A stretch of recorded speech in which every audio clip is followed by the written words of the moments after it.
சிம்மராசி அன்பர்களுக்கு வந்து பார்த்தீங்கன்னா 11ஆம் இடத்தில் இருக்கக்கூடிய குரு, இது ஸ்தான பலத்தை வைத்து எடுத்தோம்னா, அதே மாதிரி சிம்ம ராசியை வச்சு எடுத்துட்டோம் அப்படின்னு சொன்னால் 5ஆம் பார்வையாக சிம்மத்தோட 3ஆம் வீட்டை பார்க்குறார், 7ஆம் பார்வையாக சிம்மத்தோட 5ஆம் வீட்டை பார்க்குறார், அதே மாதிரி 9ஆம் பார்வையாக சிம்மத்தோட தட் இஸ் லைக் 7ஆம் வீட்டை பார்க்கக்கூடிய அமைப்புகள்லாம் பலன்களை வச்சு தான் கொடுக்க போகிறோம். அதே மாதிரி நிறைய விஷயங்கள் வந்து பார்த்திங்கன்னா இதில் நீங்கள் என்ன ஒரே ஒரு விஷயம் புரிஞ்சுக்கணும்னா, ஹை ரிஸ்க்கான விஷயங்கள் இப்போ செய்யாதீங்க.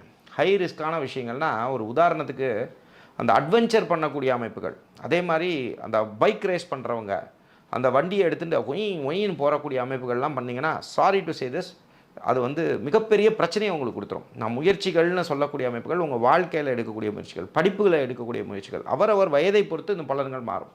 இப்போ சின்ன குழந்தை இருக்கீங்க அப்படின்னு சொன்னால், படிக்கக்கூடிய வயசில் இருக்கீங்க, அப் டு நீங்கள் ஒரு 13 இயர்ஸ்லேருந்து ஒரு 17 இயர்ஸில் இருக்கவங்கலாம் நீங்கள் எடுக்கக்கூடிய முயற்சிகள் செய்யும்போது உங்களுடைய ஆசான்கள்னால் வாத்தியார்கள் என்னென்ன சொல்கிறாங்க, டியூஷன் மாஸ்டர்ஸ் என்னென்ன சொல்கிறாங்க, இதை கேட்டுட்டு நீங்கள் பண்ணிங்கன்னா நிறைய வெற்றிகள் கிடைக்க போகுது உங்களுக்கு. சரிங்களா? அது இவ்வளோ நாள் தடையாக இருந்த விஷயங்கள் கூட இனிமேல் நல்லாயிருக்கும். அதை நான் சொல்கிறேன். அடுத்தது, குலதெய்வத்தால் மிகப்பெரிய நன்மைகள் அடைய போகிற மற்றும் ஒரு அம்சமான அமைப்பு வந்து உங்களுக்கு உண்டு. சரியா?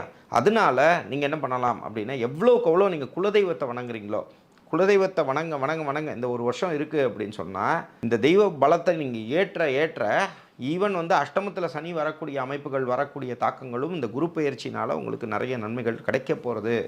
அதில் எந்த ஒரு மாறுபட்ட கருத்தும் இல்லை. வழக்கு வியாபினங்கள், அது கணவன் மனைவியோட வழக்குகள் இருந்தாலும் சரி, சரிங்களா, தேவையில்லாத ஒரு கான்ட்ரவர்சியான விஷயங்கள் இருந்தாலும் சரி, பூர்வீகம் உங்கள் அப்பா வழியில் சொத்துக்கள் இருந்தாலும் சரி, இந்த மாதிரி பஞ்சாயத்து இருந்ததுக்கு அது வழக்குகள் நின்றுருக்குன்னா அது சுமூகமாக வந்ததுன்னா முடிச்சிருங்க. நான் சொல்கிறது புரியுதுங்க. யாராவது உங்களை ஏற்றி விடுவாங்க, சரிங்களா, இன்னும் பாருங்கம்பாங்க. இந்த மாதிரி விஷயங்கள்லாம் நீங்கள் ஏற்றிக்காதீங்க. நரம்பு மண்டலங்கள் சம்மந்தமான பிரச்சனைகள் அதிகரிக்கும். அரசியல்வாதிகள், சரிங்களா, அரசியல்வாதிகள்லாம் சிம்மராசியில் இருக்கக்கூடிய அரசியல்வாதிகள்லாம் ரொம்ப கவனமாக இருக்கணும். இப்போ இருக்கக்கூடிய இதெல்லாம் நரம்பு மண்டலங்கள் பாதிப்பெல்லாம் ரொம்ப ஜாஸ்தி இருக்கும். அதே மாதிரி வாட்டர் ட்ரீட்மெண்ட் எடுக்கிறது, அதே மாதிரி இந்த மாதிரி விஷயங்கள், இயற்கையான விஷயங்களில் இருக்கிறவங்க, அதே மாதிரி ரொம்ப நேரம் நிற்காமல் இருக்கக்கூடிய அமைப்புகள், இந்த மாதிரி விஷயங்கள்லாம் இருந்தீங்க, குறிப்பாக 70 to 75 இந்த மாதிரி ஏஜில் இருக்கக்கூடிய வயதானவர்கள்லாம் இருக்கீங்க அப்படின்னா ரொம்ப ஹெல்த்தை ரொம்ப கான்ஷியஸாக நீங்கள் பார்த்துக்கணும்.